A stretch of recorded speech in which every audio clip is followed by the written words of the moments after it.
open up the word to Ruth chapter 2 for us this morning. It so happened that Naomi had a relative by marriage, a man prominent and rich, connected with Elimelech's family. His name was Boaz. One day, Ruth, the Moabite foreigner, said to Naomi, "I'm going to work. I'm going out to glean among the sheaves, following after some harvester who'll treat me kindly." Naomi said, "Go ahead, dear daughter."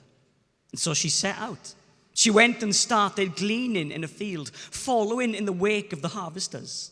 Eventually, she ended up in the part of the field owned by Boaz, her father-in-law Elimelech's relative.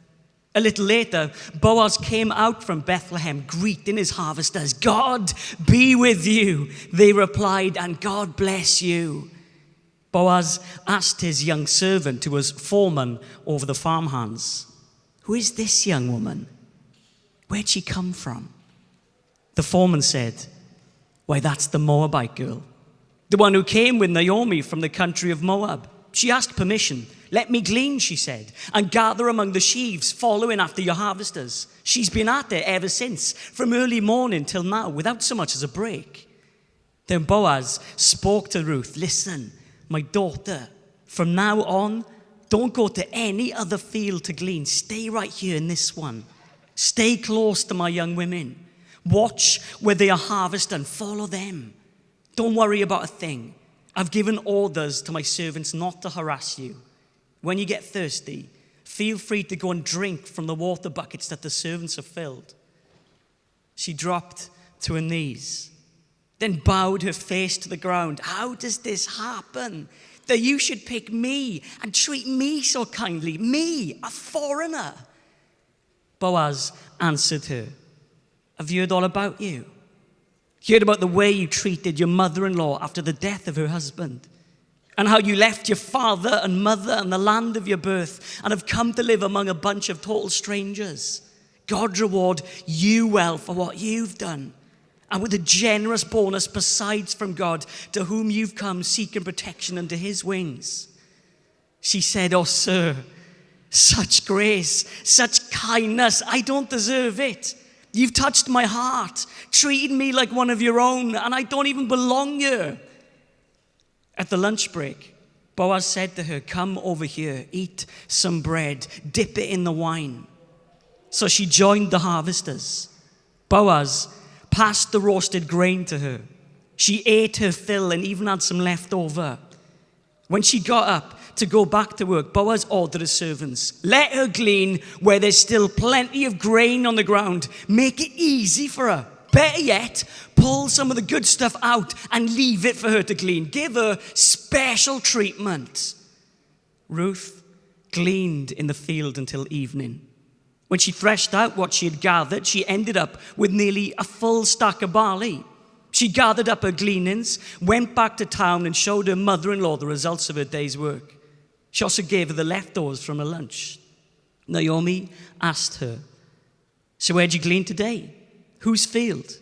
God bless whoever it was who took such good care of you." Ruth told her mother-in-law, "The man with whom I worked today, his name is Boaz." Naomi said to her daughter-in-law, "Why, God bless that man. God hasn't quite walked out on us after all. He still loves us, in bad times as well as good." Naomi went on, "That man, Ruth, that man is one of our circle of covenant redeemers, a close relative of ours." Ruth, the Moabitess, said, "Well, listen to this. He also told me, 'Stick with my workers until my harvesting is finished.'" Naomi said to Ruth, "That's wonderful, dear daughter. Do that. You'll be safe in the company of his young women. No danger now of being raped in some stranger's field." So Ruth did it. She stuck close to Boaz's young woman, gleaning in the fields daily, until both the barley and wheat harvesting were finished, and she continued living with her mother-in-law.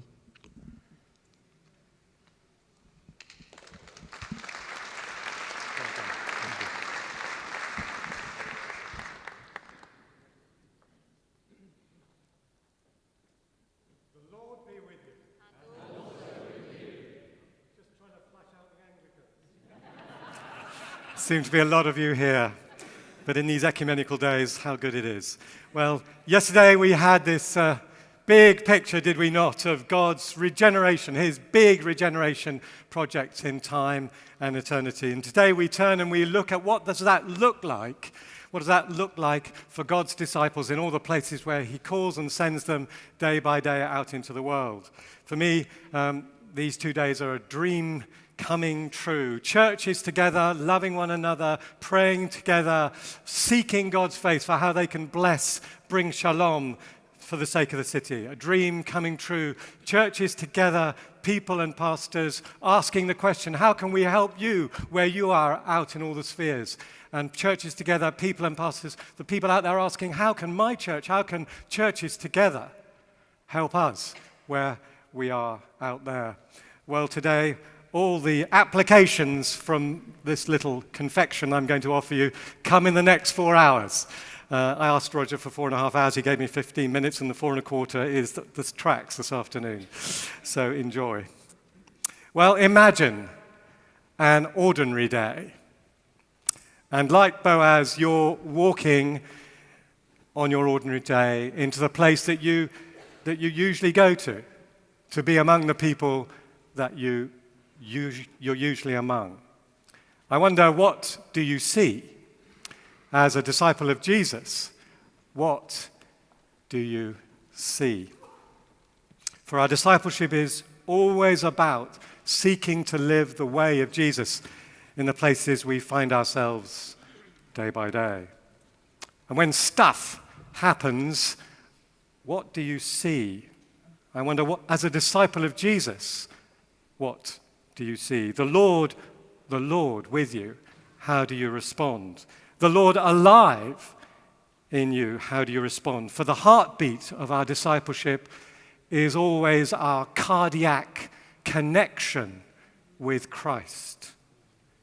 Him in us, we in him, our aliveness to him, our alertness to his voice, his prompting, his Spirit. Now, Boaz is one of my heroes. He's a man who, like Prince Philip, is normally overshadowed by his more famous wife, particularly when she's wearing lemon confections like this one.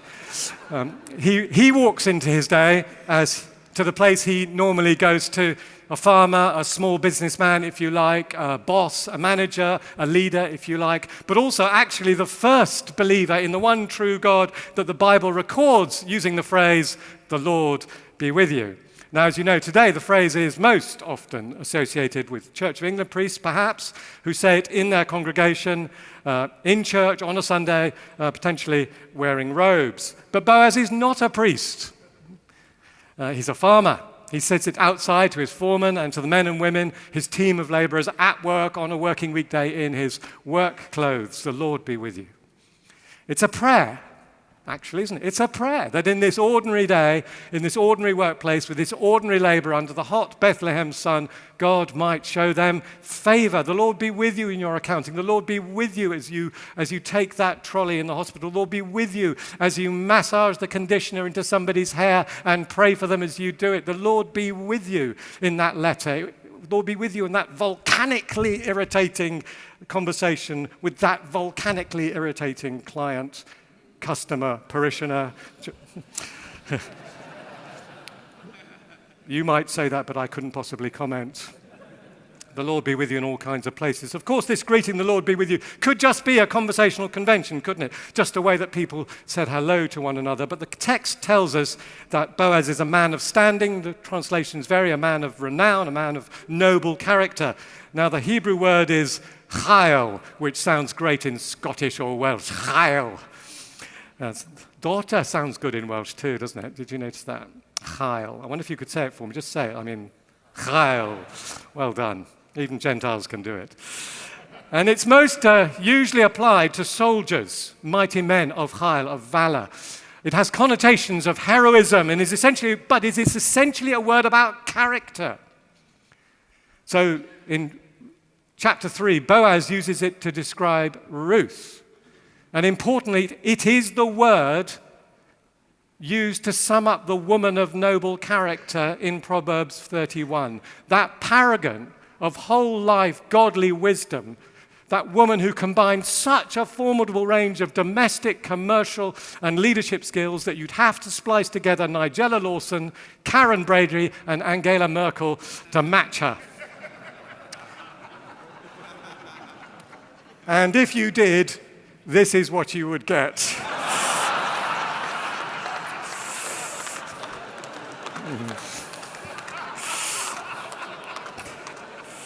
Which I don't intend to leave on the screen for very long. So in the Bible, heroism is not just manifested in war, but in godly character and in godly action in ordinary life.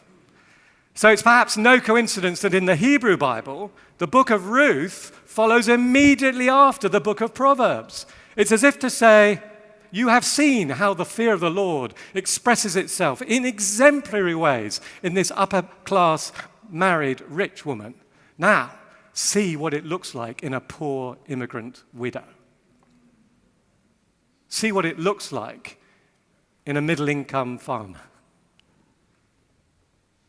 So when Boaz walks into his ordinary day in the place he ordinarily goes to, what does he see? He sees a stranger gleaning. He finds out it's a Moabite. Is that what he sees? Look at the disparity of status between them.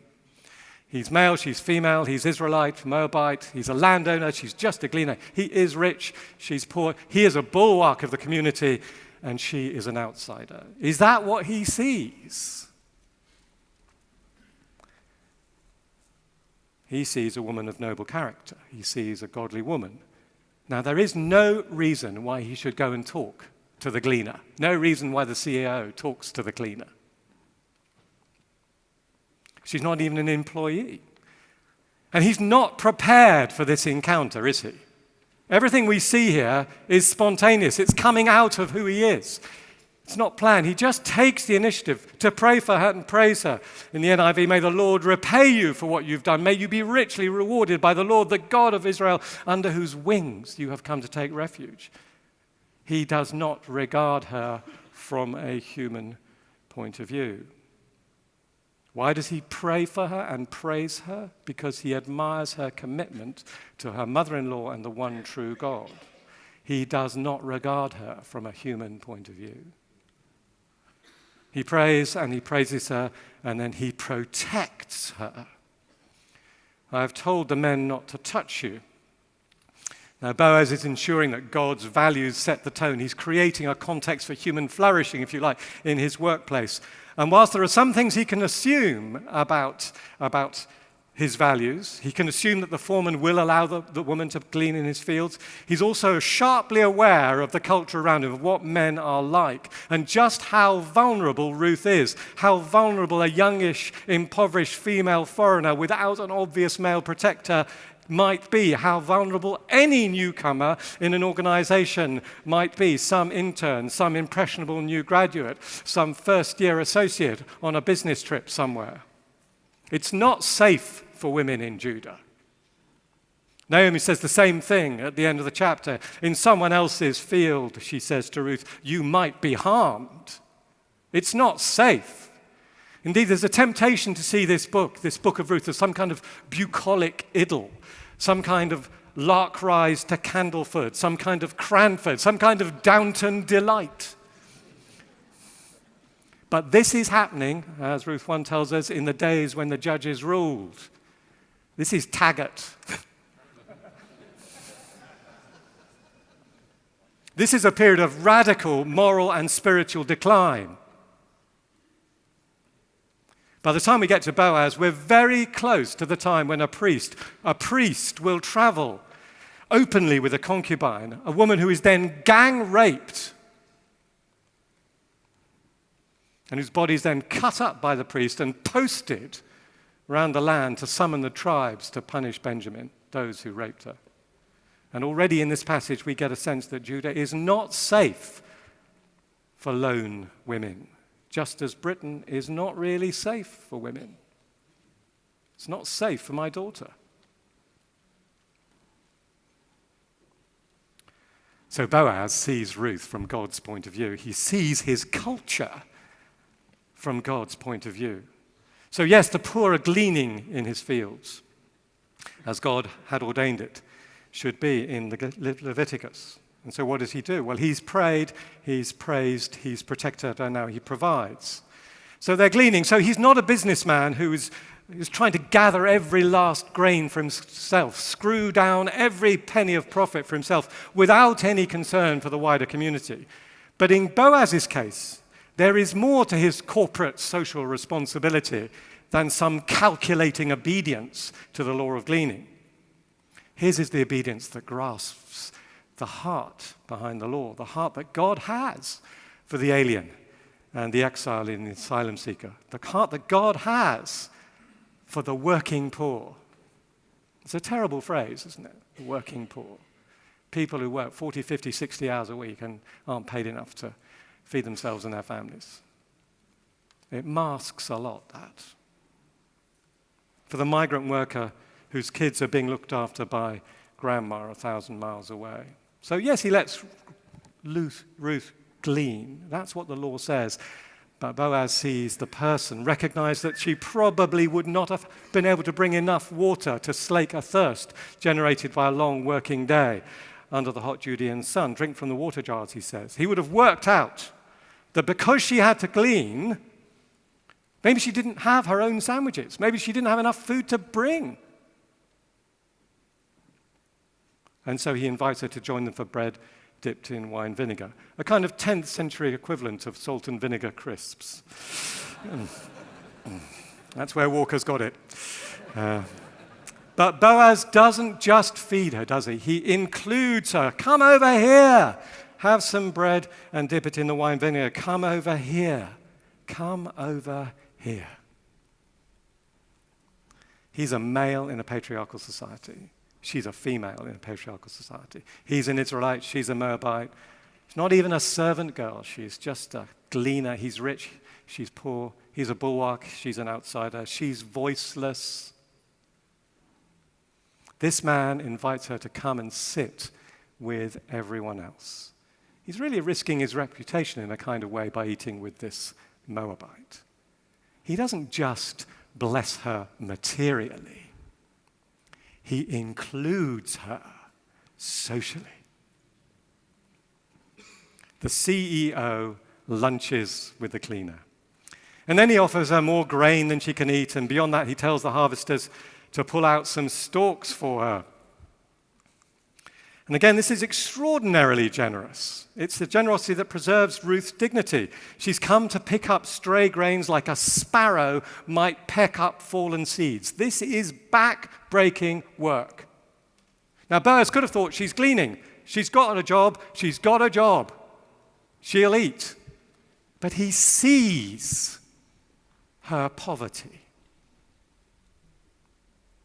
Who I wonder in our churches might see the poverty around them. And yesterday we were looking at this and we thought, well, teachers see poverty every day, and ambulance men see poverty every day, and bin men see poverty every day, and people who serve in pubs see poverty every day, and librarians see poverty every day, and doctors and nurses see poverty every day, and people who get to work early in the morning in big cities see poverty every day because they see the cleaners coming in at 5 o'clock in the morning. And pretty soon we realize pretty much everybody sees poverty every day. But Boaz sees it. So here he doesn't just give her a sack of grain, he preserves her dignity, he lets her work, and he also encourages the other workers to be generous by allowing her to gather among the sheaves and actually gets them to drop the occasional stalk, which might not contain one seed, but actually 30 or 40.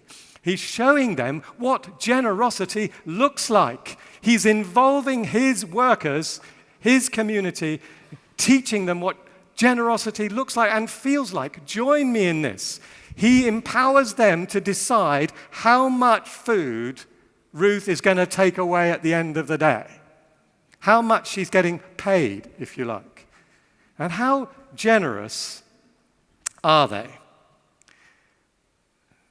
Well, just for the sake of the camera, this, you can't see it, this is 1 grain of Bedfordshire barley. It's not just Bedfordshire barley. This is 1 grain of John and Yolanda Ibbott Bedfordshire barley. She harvests an effer worth That's 22 litres.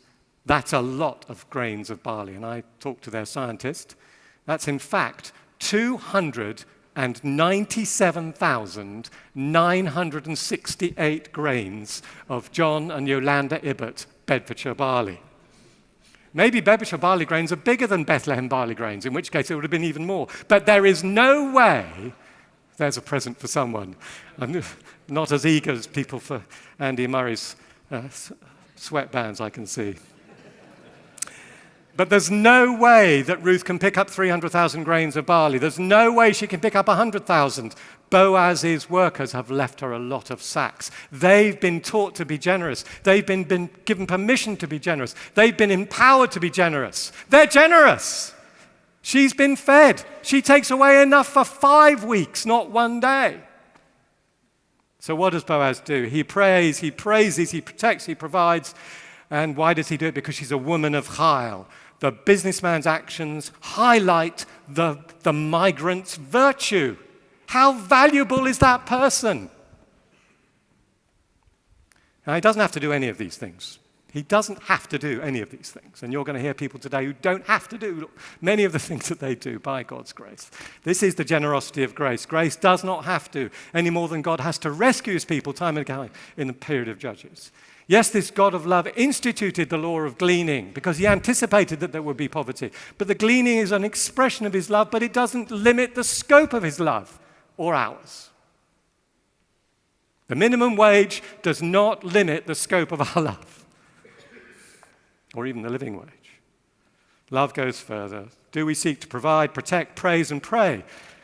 The Lord's best for the people around us. Does grace mark the way we treat the people we work for and the people who work for us or serve us or live in our towns? And of course, as you read on about Boaz, and I commend him to you, that Ruth is really, he's not really the hero of this story. Ruth is the hero of this story. But as you read on, there's more to his character. He seems to know how to have a good time. After the barley harvest is in, he joins the party, but he is wise enough not to drink and ride his donkey. So he kips down in the barn and sleeps it off. And there, of course, we see he is remarkably self-controlled. Several times in this text, we're told that he is significantly older than Ruth, old enough to recognize that such a young woman might well not be interested in him, but young enough to jump at the chance when it is clear that she is, which in our culture would make him somewhere between 30 and 87. Nevertheless, I'm giving myself some time. Nevertheless, let's get that off the tape. Nevertheless, despite his long bachelorhood, he does not rush in to clinch the deal, but respects the biblical law and the community he's in and ensures that the other man with a prior claim to Ruth's hand is given the right of refusal. So here again we see grace. Boaz doesn't have to redeem Ruth any more than God has to redeem us. It's all of grace. He wants to, just as God desires to save people. He's not pleased that anyone would perish. It is love that compels him. So I wonder, what has the Holy Spirit given us in Boaz? A man, a human, let's say, of valor, a whole life disciple, living out the fear of the Lord in every aspect of his life, in a challenging culture, in his workplace in the fields, in private alone with a woman at night, and in the public sphere at the city gate. A man of valor who does not regard the people around him from a human point of view, or the culture he's in for that matter. Dependent on God, caring for employees, generous, protecting the vulnerable, joyous, sexually pure, community-minded. Oh, that our churches, we, pastors and people, would make disciples like him. For the deeper our discipleship, the more fruitful our action.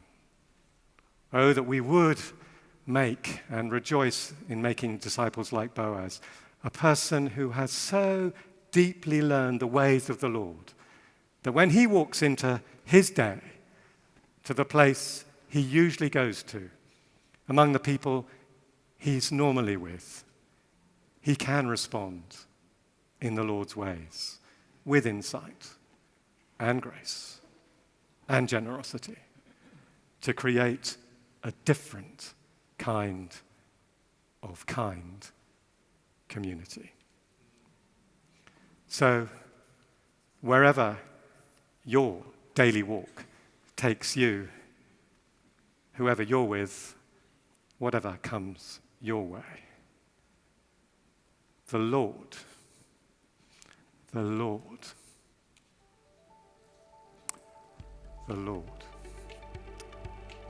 be with you.